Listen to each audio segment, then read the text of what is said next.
It's update time, and this go-around brings you some fantastic new features for these headphones. The first is Auracast compatibility, letting you wirelessly share your audio to 2 sets of headphones from one LE audio device. The second allows you to unleash the full power of Gemini with a simple touch of your headphones. If you've already done the update and just need to know how to set up Auracast and Gemini, check the link in the description below. For the remainder of this video, I'm going to guide you through updating your headphones so you can enjoy these cool new features. This is a major update, and depending on your phone and your internet speed, it can take up to 40 minutes. The good news is you can still use your headphones during this process.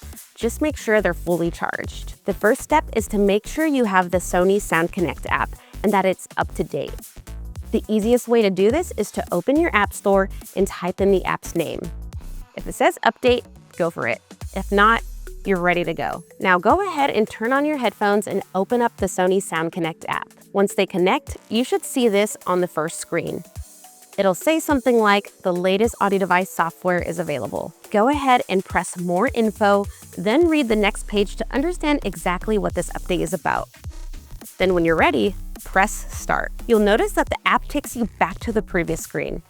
That's because the update will keep going in the background while you use your headphones. I know that some of you will want to watch the progress bar as it moves along. If that's the case, scroll to the bottom and press Device Settings. Scroll down to the bottom of the System tab and click the icon next to Update Software. On the next page, select Update Software. There, you'll see an overview of why you're updating along with the progress bar at the bottom. Again, that bar is going to move slowly. We understand that you may need to stop before it's complete, and that's no problem. Just hit abort and come back to it whenever you have more time. If you want to return to your previous activity and allow the update to work in the background, click Close and use your headphones like you normally would. When the update is downloaded, you should receive a notification on your home screen if you've allowed notifications from the app. You'll need to complete the update by uploading it to your headphones. Open the app, select Start, and now you'll be taken directly to an update screen with the progress bar. Keep your device close to your headphones during this process. Once complete, hit OK, and that's it. Your headphones are ready for some exciting new features. Again, for a detailed explanation on how to use these features, check out the link in the description. Thanks for watching.